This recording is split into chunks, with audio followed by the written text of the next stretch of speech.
आज आम्ही मंजुरी दिली। मंजुरी देत असताना या 5 वर्षामध्ये नक्की डीपीसीच्या पैशातनं काय झालं, शासनाच्या पैशातनं काय झालं, याची देखील सांगोपांग चर्चा झाली।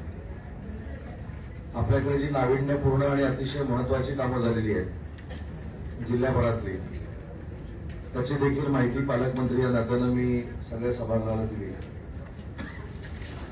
त्याच्यामध्ये आपल्याकडे मेडिकल कॉलेज सुरू झालेलं आहे, आपल्याकडे लोकनेते शामराव पेजे रत्नागिरी अभियांत्रिकी कॉलेज आहे, म्हणजे इंजिनिअरिंग कॉलेज आहे, ते नव्यानं आपल्याकडे सुरू झाले।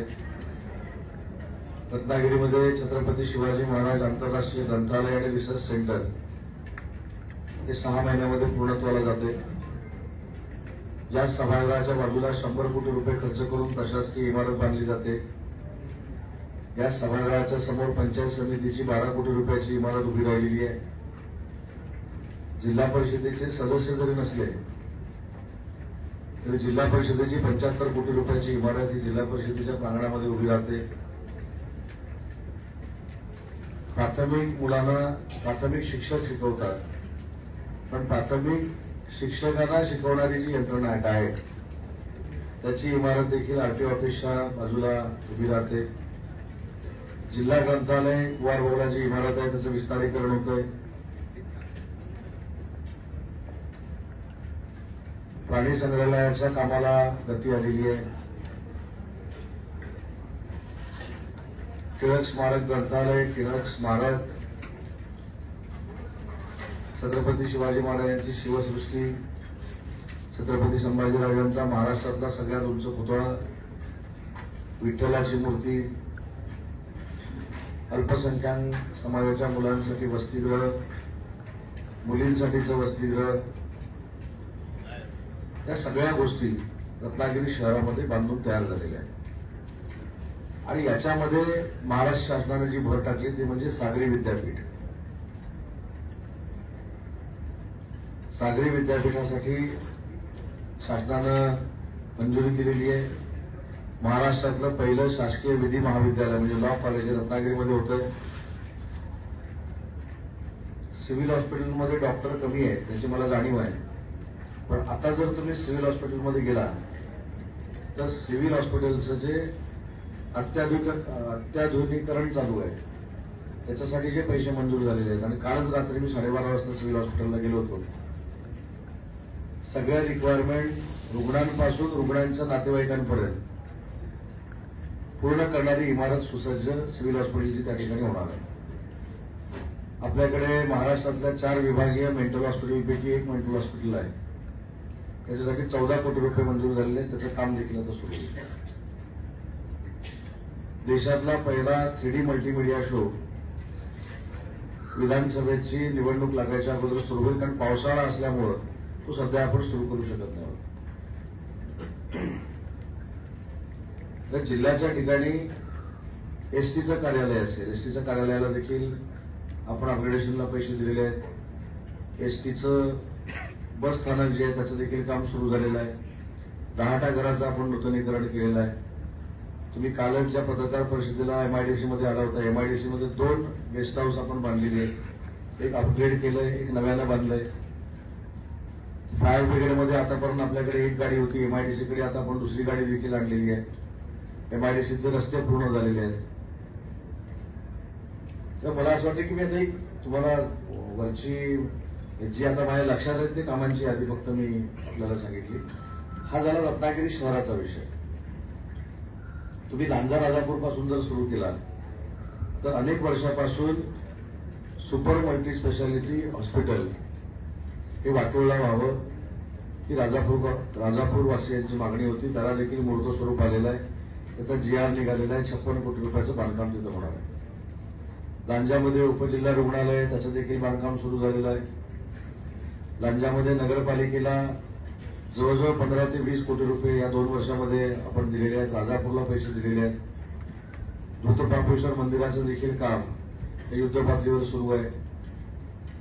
देवरुख संगमेश्वर परिसरामध्ये शासनाच्या वैशिष्ट्यपूर्ण योजनेतून पैसे दिलेले आहेत।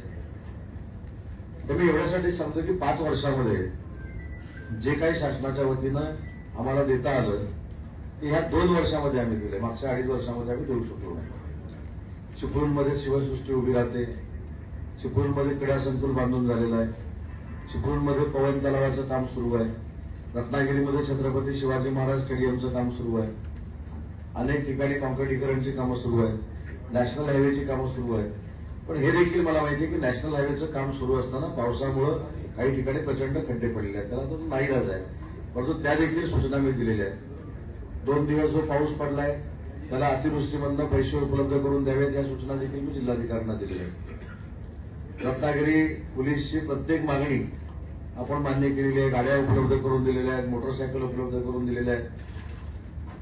159 कोटीची वसाहत, एसपी ऑफिस आणि सगळ्या गोष्टी, अधिकाऱ्यांच्या क्वार्टर्स देखील काम सुरू झाले. मला असं वाटतं की काही काम लवकरात लवकर संपवण्याच्या देखील सूचना मी दिलेल्या आहेत. क्रीडा संकुलचं काम जे 10 वर्ष पेंडिंग होतं, या 2 वर्षामध्ये पुन्हा एकदा आम्ही सुरू केलं. ते आता त्याला मूर्तस्वरूप होईल. सुसज्ज व्यायामशाळा रत्नागिरीमध्ये नव्यानं उभं करण्याचा निर्णय जो घेतला होता त्याला देखील 2-3 दिवसामध्ये मी 50 लाख रुपये मंजूर करणार आहे. मला असं वाटतं की अनेक महत्वाचे निर्णय या जिल्ह्याच्या स्तरावर आम्ही घेतलेले आहेत. आपल्या जिल्ह्यामध्ये 2 मोठी बंदरं आहेत रत्नागिरी सोडून. त्या मिरकरवाड्याच्या विस्तारीकरणासाठी देखील पैसे मंजूर झालेले आहेत. आणि साखरी नाटे, या साखरी नाटेला 206 कोटी रुपये आणि हर्णे बंदराला 206 कोटी रुपये, असे 412 कोटी रुपये ह्या 2 बंदरांसाठी महाराष्ट्र शासनानं मंजूर केलेले आहेत.